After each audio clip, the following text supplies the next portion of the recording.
ইন্টারভিউতেই বলেছেন সংখ্যালঘু হবু শিক্ষকরা যে সংখ্যালঘুদের উনি শুধুমাত্র ভোটের রাজনীতি হিসেবে ব্যবহার করছে, মানে এখনো সবাই সেটা বুঝতে পারছে না। একেবারেই সেটা শিক্ষিত ছেলেমেয়েরা বুঝে গেছে, পরিযায়ী যারা শ্রমিক হয়ে বাইরে গেছে তার বাবা মা তার সন্তানরা বুঝে গেছে এটা আগের ভোটে এরকম ঘটেনি। সুতরাং এই যে ইলেকশনের রংটা অন্যরকম হবে, এখানে সংখ্যালঘুরা অন্য কিছু তাস খেলে দেবে, এটা বলে দিলাম। কারণ ভোট সংখ্যালঘুদের বহু ভোট, তাহলে তো পাশা উল্টে যাবে। পাশা উল্টে যাওয়া 2 থেকে 3% ভোট মুসলিমদের যদি ভোট সুইং করে যায় তাহলে কিন্তু মুখ্যমন্ত্রীর পাশা উল্টে যাওয়া খুব স্বাভাবিক। কারণ এদিকে যদি একটা বৃহত্তর জোট বাঁধে, এবং আমি বলবো সংখ্যালঘু ভাই বোনদের যে তৃণমূল ছাড়া যত দল আছে সব এক হন, তাহলে মুখ্যমন্ত্রী নিজে কটা সিট পাবে নিজে বুঝতে পারবে না। সবাই যখন এক হয়ে যাবে তখন ভোট লুট করতে গেলে বেদম মার খাবে সকলের কাছে। সুতরাং আমি বলবো সংখ্যালঘুরা, আপনারা ডবল ইঞ্জিন সরকার দেখি আপনাদের ভয় দেখাচ্ছিল যে বাইরে রাজ্যে বিজেপি আছে এই হচ্ছে, আপনার রাজ্যে কতগুলো খুন হয়েছে, খুন হচ্ছে মুসলমান, এবং সংখ্যালঘুদের এই মাদ্রাসা সার্ভিস কমিশন এইটাতে মসজিদের ধারে এই মাদ্রাসাগুলো শান্ত হয়, সেখানে যারা হিজাব পরে আসেন, যারা দাড়ি টুপি, তাদের ক্ষেত্রে খুব নিরাপদ ওখানে চাকরি পাওয়া আর কি। তো যদিও 70 থেকে 80% হিন্দু ভাই বোন এখন মাদ্রাসা চাকরি করছেন, এর বেশি পাচ্ছে আর কি। তাহলে যেটুকু সংখ্যালঘুরা একটু চাকরি পেত সেটাও মানে উলটপালট করে দিচ্ছে। পুরো রেজাল্ট বার না করার পিছনে কি কারণ সেটা সাংবাদিক সম্মেলন করে মাদ্রাসা সার্ভিস কমিশনের চেয়ারম্যান বলার ক্ষমতা নেই, তাহলে মুখ্যমন্ত্রী আপনি এখানে বলুন কেন করেছেন। এবং আরও একটা ঘটনা আছে, রামপুরহাটে যে ঘটনা ঘটলো, শিক্ষক যে ঘটনা ঘটালো, সেই বিষয়ে আপনি কি বলবেন? এই নৃশংস, দেখুন এটা ও বিকৃত মস্তিষ্ক, ও শিক্ষকই নয়, ও শিক্ষকই নয়। মানে ভালো করে দেখুন যে ওর মানে মানসিক চিকিৎসা করা উচিত।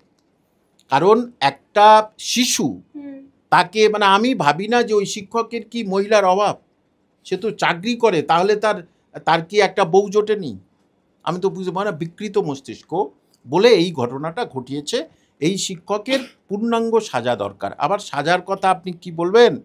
পশ্চিমবঙ্গে যারা রেপ করে বেঁচে যাচ্ছে, মাননীয় মুখ্যমন্ত্রীর বদন্যতায় রেপ করে বেঁচে যাচ্ছে, সেখানে ওখানে মাস্টারমশাই স্যার আর কি হবে? রেপিস্ট যারা, তারা তো আরও ইন্সপায়ার হচ্ছে, তারা প্রেরণা পাচ্ছে।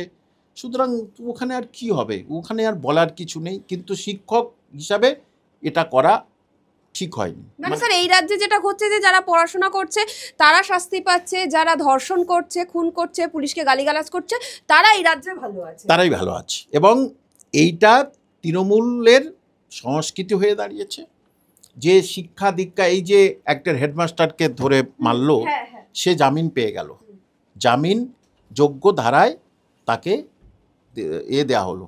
তাহলে আমি বলবো পশ্চিমবঙ্গে যখন এরম শিক্ষকদের মারতে যাবে, তাহলে ছাত্রছাত্রী তথা শিক্ষকরা একজোট হন, হয়ে ওই আসলেই ওকে উদম কেলানি দিতে হবে।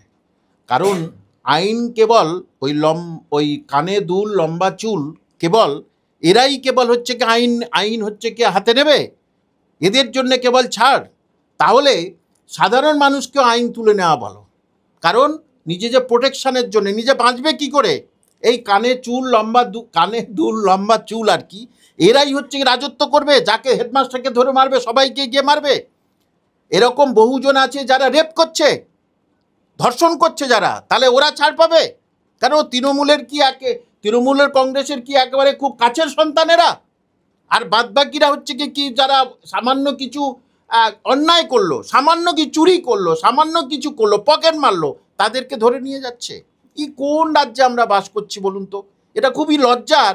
একজন শিক্ষক হিসাবে এটা বলবো যে পশ্চিমবঙ্গের পরিকাঠামো তো শেষ, অর্থনৈতিক পরিকাঠামো শেষ, তবু দেখুন মন্দির করে যাচ্ছে, মানুষ খেতে পাচ্ছে না। আগে খাবো তারপরে তো ধর্ম, সেটা কই?